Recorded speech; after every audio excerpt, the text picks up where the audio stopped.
Hello everyone, welcome to Franklin County Main Streets. I am Lillian Ottler, your host, and I am here today with our guest, Jenna Weld. So Jenna, I would love if you could tell me who are your people and where you were raised? I came from a small little town in New Hampshire originally, and now I live here after having my son. I met my husband and we moved down here because this is where he was from originally. And my story before that is 23 years of living in New Hampshire and in the Seabrook area. What do you feel most proud of about your life, the work that you're doing?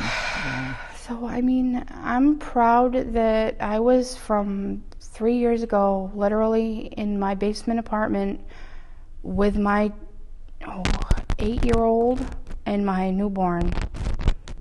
I had no license, I had no job, I had no income, my husband's income.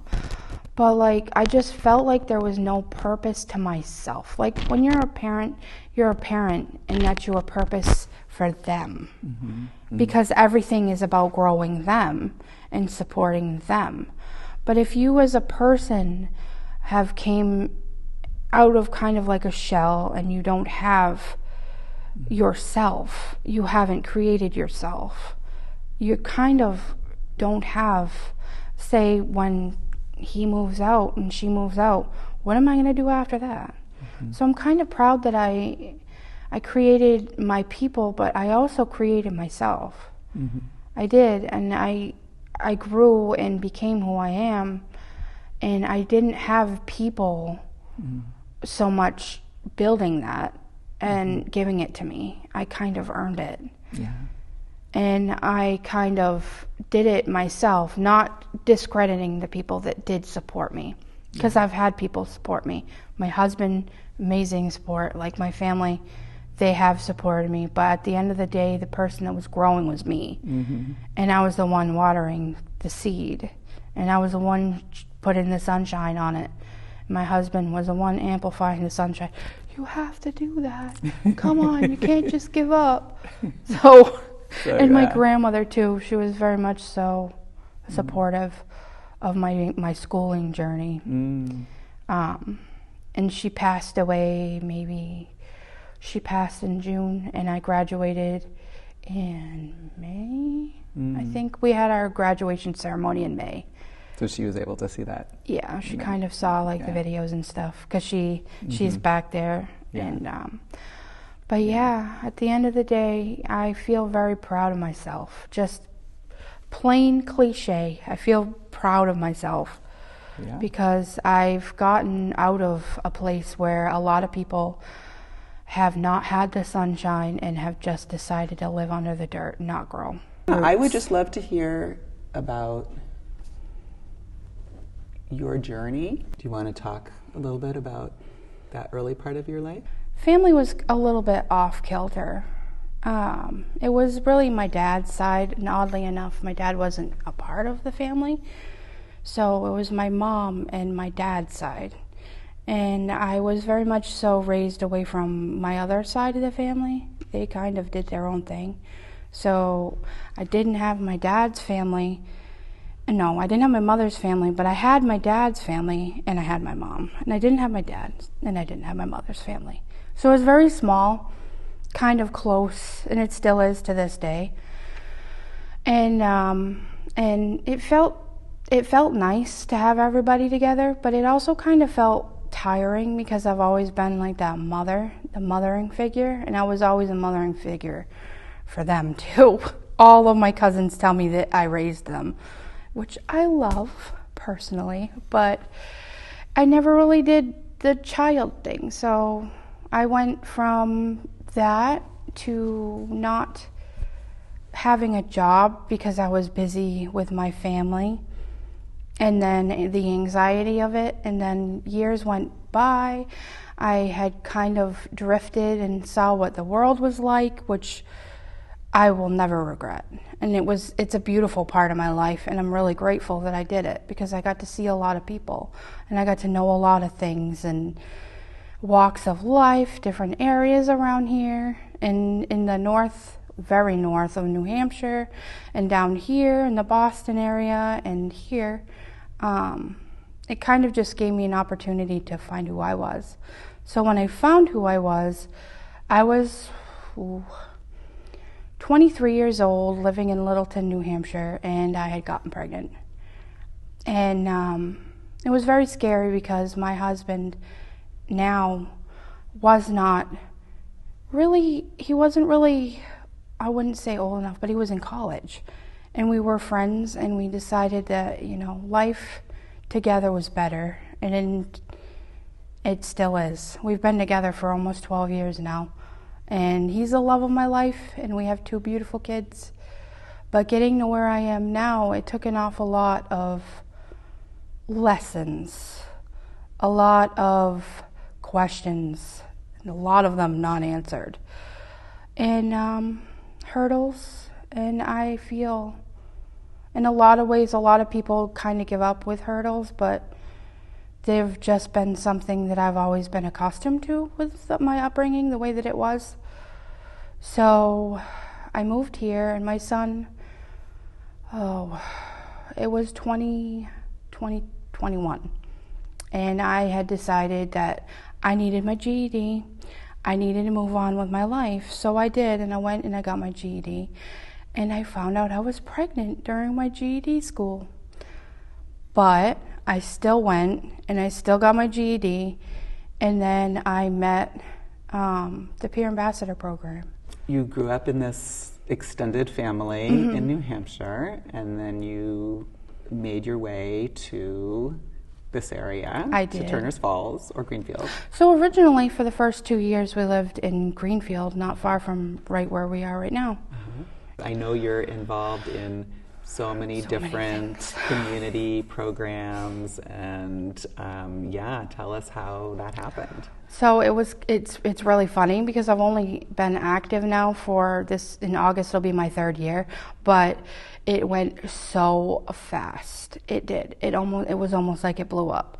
So it started with a former friend of mine. We went to school together to get our GEDs together, and we both graduated.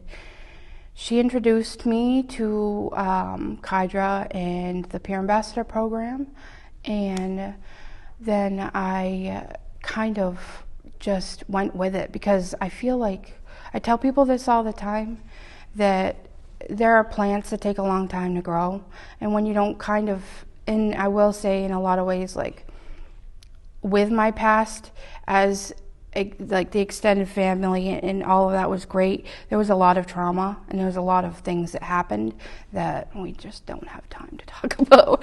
But a lot of good did come from it, but it took a long time to get there.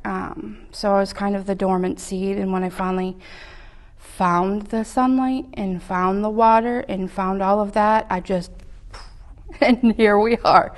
But I started the Peer Ambassador Program, which is a parent family run program, ran out of the Communities That Care Coalition. And I started that in 2022 in August. And basically our roles are within host sites. So we have our host sites, we have the Family Center, which is mine, the Brick House, which is a few of my friends. We have the Salazin Center, the Recover Project. I don't think we have an ambassador at the Salazin. And we have Valuing Our Children out of the North Quabbin. And if I'm missing any of them, I'm sorry. But basically our roles are to step up and be kind of like, I say, parent superheroes, because we're all parents and we all base our personal experiences off of lived experiences. So the peer aspect is, we've been able to kind of sit down and talk with people like in the community, and people that we may not have had the, I would say, confidence, because being in the program has given me confidence to talk to these people in these different positions and help them find different resources. The initial goal with a peer ambassador was to help us get our host sites seen, but for me and most of the other people I work with, it's just getting people resources. I don't stop with parents either, I'm not gonna lie, bad on me, but I like to see people do well, and I like to see people kind of flourishing and blossoming in the same way that with me, for a lot of years, I felt like I was kind of pressured into a role that I was fulfilling. But at the end of the day, I didn't do anything for myself. And this is kind of like a love letter to myself as a parent, but an opportunity to connect with other people that weren't quite where they were, or unable to find the things that they need. So like resources like SNAP, or maybe they're bored and they have a new baby and they feel maybe a little bit of baby blues, and the Family Center has a new babies group. And at the end of the day, for me, it was really kind of just connecting, and I didn't have that for so many years. Being a single, I wouldn't say single, I'm definitely not a single parent, stay-at-home parent. I did a lot of it alone, and that's why I slip up and say single parent. I promise. I'm sorry, Joshua. I love you. But he's a hard-working man. He works very hard, and he's working all the time. So I do most of that by myself. Child care responsibility. So it sounds like being a peer ambassador was a lot about you being able to share your lived experience with other people, but also you got a lot out of it too. I still do. And I mean, that's why, like, I tell people all the time, you don't have to start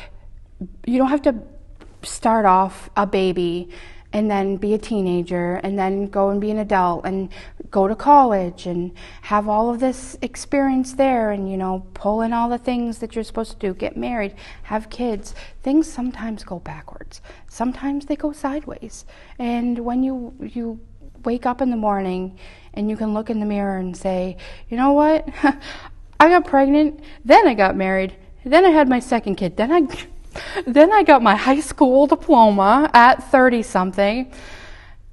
A lot of people would feel really bad about that, but it's such an accomplishment, even when it's backwards or sideways. And the Peer Ambassador program, I've met so many people that are just like me, and I don't know, I love every bit of it. And the people that I work with, they're just amazing. And I don't just say that. Like, I love them. They are my family, because like I said in the beginning, I didn't have a big family. It was just my dad's side. And I don't know, for a long time I felt very empty in not having my mother's side, but I don't need it. And I didn't need that then, and I don't need it now.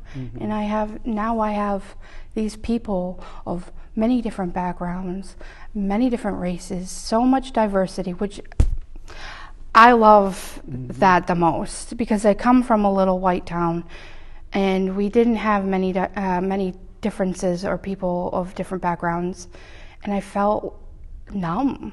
I felt cold.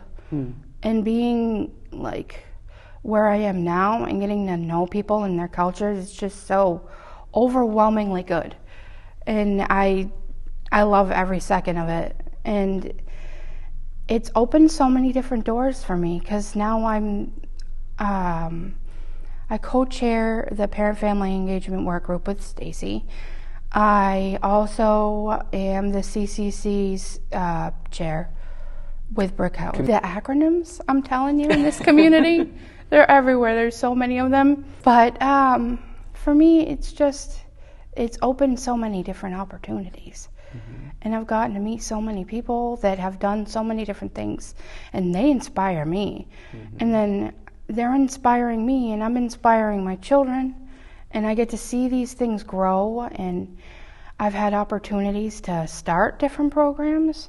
Like, there's different programs that I've created, and then I once a year, I have this, I call it my bathroom brain blossom.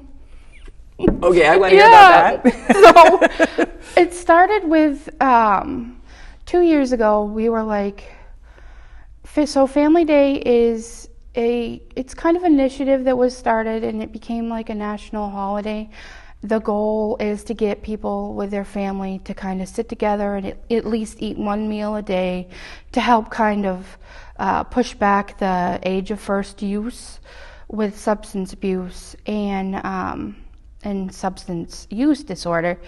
And we were all kind of huddled like, what are we going to do? Because every year we do something. And I just sat there. Every morning I sit in the bathroom. As a parent, we all do that. We have to. It's our first cup of coffee. So I was sitting there and I'm like, maybe we should just come together and create lasagnas and give them to families that need them. Mm-hmm. Because there was this big, I'm not going to plug them here, but there was a big initiative during COVID where they had given out different food to different families that may need it, and they inspired me. Like I said, inspiration everywhere.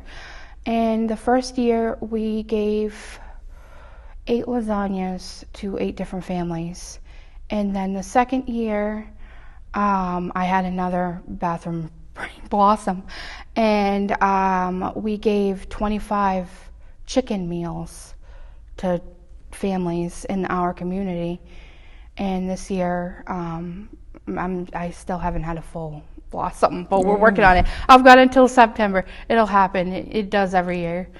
But that I did those, and then we had a permit class that I had came up with out of my own experiences. Like I said, I have a deep background of things that have traumatized me, unfortunately, and driving was one of them.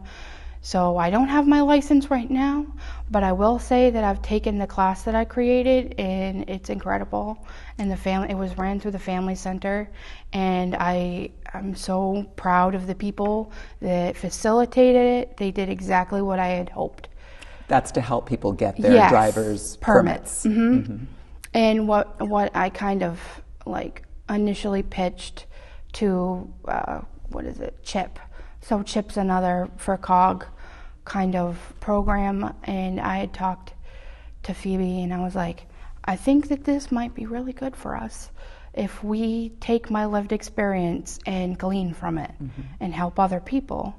And here in town, they pay for the licensures of the men that work here and women, and they give them 2 opportunities where they'll pay for it, but then after that they're on their own. For them to get their driver's licenses. There are different, mm-hmm. licensures, mm-hmm. and hoisting and all that. Oh, licensures for work. Yes, mm-hmm. Yep. So I had kind of taken that from that as well. So we were able to give participants 2 free pays for their permit. So mm-hmm. it's going to be paid for if they go and they've studied, and I know all of them have because I've been along with them, and they will have that opportunity. And that was your my brainchild. Yeah.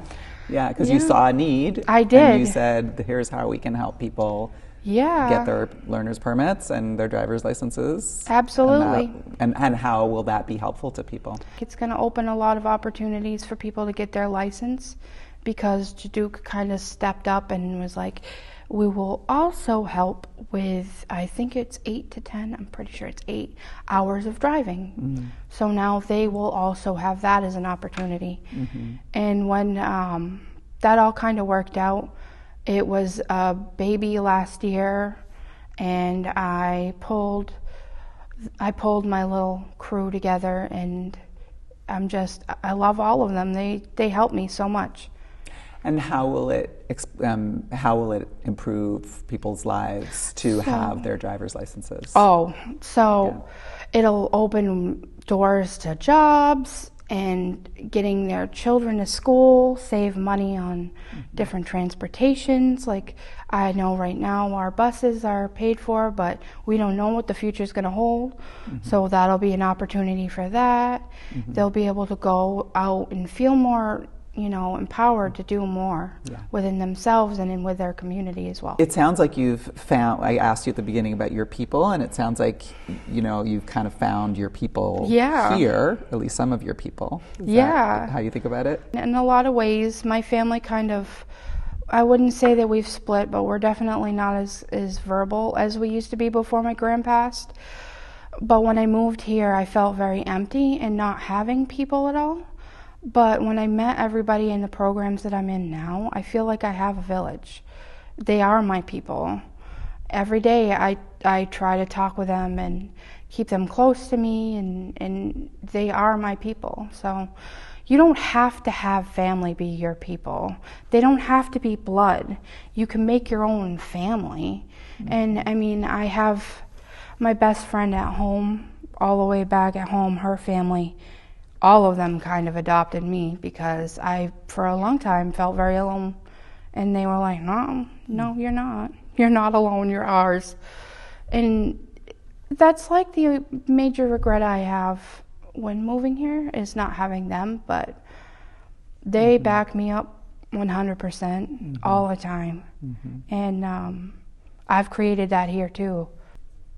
Again, kind of looking back on the early part of your life, so in addition to kind of your parenting experience or skills, what other lessons or strengths do you feel like you brought from that part of your life into what you're doing now? So, in a lot of ways, I feel like I'm breaking generational trauma. My family came from a family that grew up. My great-grandfather went to war. That kind of caused in him his own struggles, of course, as war does, because he was in Japan. And then that kind of trickled over to my grandmother, who had her own struggles, and she was a really hard worker. She was a single mom for most of her life. But my grandfather, he did have his own role as well. They just were separate. They got a divorce when I was much younger. So for me, I kind of feel like my own childhood was something kind of like a manifesto of things not to do. I wouldn't say that I am kind of poo-pooing on my childhood, because I know it wasn't perfect, and I am, as I heal in my own healing journey, I'm trying to find more positive in what I did have to go through. But my children are growing up with a father. They're growing up learning how to cope with their stresses. They're feeling supported. And I very much so, like I said to you earlier, like as a mom, I've kind of made it my journey and as a mother to make sure that they can self-regulate, and then they are regulating, because at the end of the day, if you don't advocate for your children, they kind of feel lost.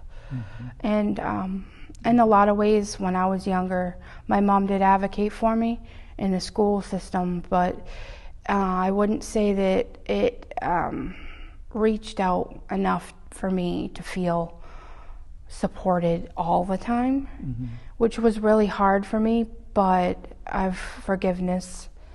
She and I have a great, we talk all the time, and I'm close to my mom and I love her deeply, but in many ways, some of the things that weren't right, I feel I've been able to glean from, and I change it with my children. Yeah. For people, out there in the community who might watch this or might, need the kinds of support that that you help to provide, what would you say to them? What would you want to say to people who might have had similar experiences? So I am here. And if you see me and you need me, I am here. I'm always here, and I'm always here to support people. But if you're not looking for someone who's an individual and you're going through it, just take a step back and take a deep breath. Take self-care, even if it feels overwhelming, because it will. Sometimes it'll feel overwhelming, especially when it's all happening at once. Like everything that I went through in my childhood, with the traumas, the exposure to different drug uses, which my mom was so good at sheltering. I just saw so much, and so much had happened that it kind of hindered me for a long time. But even if you're in your 40s or your 50s or your 60s, age is not a number here either. It's not. Mm-hmm. You can still grow. Mm-hmm. Even if you feel like, oh crap, I'm so old, I can't do this. Yes, you can. Mm-hmm. You can. Mm-hmm. Because I did, mm-hmm. and other people that I work with did. And at the end of the day, like, even right now, if you're like, in the future, I want to do it, you can do it. You can even go back to college. Right. You can be an 80-year-old man going to college. There's no set There's no sequence. Set time, ever. And life is not linear by any means. So even if you're in the worst of it, and you're in some deep hole, and you feel like you've hit rock bottom, and you have substance use disorder, and you feel like you can't get out of your hole, you get out of your hole. Mm-hmm. Don't give up, mm-hmm. ever. Don't ever give up, mm-hmm. because at the end of the day, I didn't give up. The people that I love didn't give up on me, and I'm not giving up on them either. Mm-hmm. And I won't give up on you. I'm looking at the cameras. I'm not giving up on you. And if you see me in the community, feel free to say hi, because I'm very chatty.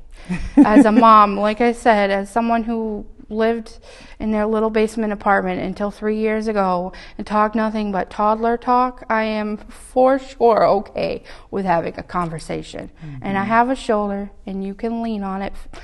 Probably not literally, because, COVID is still a worry, but figuratively, I will always be the shoulder. And I know my information's easy to get a hold of. So, nice. And if I were to ask, who is Jenna today? Like, how would you describe the Jenna of today? I would say somebody that came from somewhere very far and grew very big, but is still a work in progress. And at the end of the day, I'm very proud of that work in progress, because you don't have to be together. You don't have to be perfect, and nobody's ducks are in a row. Mm-hmm. None. They never are, and they never will be. And don't let that hinder you. We're all just kind of muddling through. Absolutely. Life is just a journey. Mm-hmm. Thank you so much, Jenna. Is there anything else you'd want to add that I didn't ask about? No. Mm-hmm. I mean, really, my life is just me, mm-hmm. and I've worked really hard to be where I am, and I'm going to keep working hard, and I'm mm-hmm. not going to give up. Mm-hmm. So, and we'll pull together the names and contact information for the organizations that you mentioned, in case that's helpful to people. So Definitely. We'll make sure to make that available. That's 100% my goal. And I'm grateful for this opportunity, because I really like the idea of people seeing me, not in the sense that I like to be seen in some egotistical way, but I like people to know they have someone advocating for them, even if they don't know me. Right on. Thank you. Yeah. All right.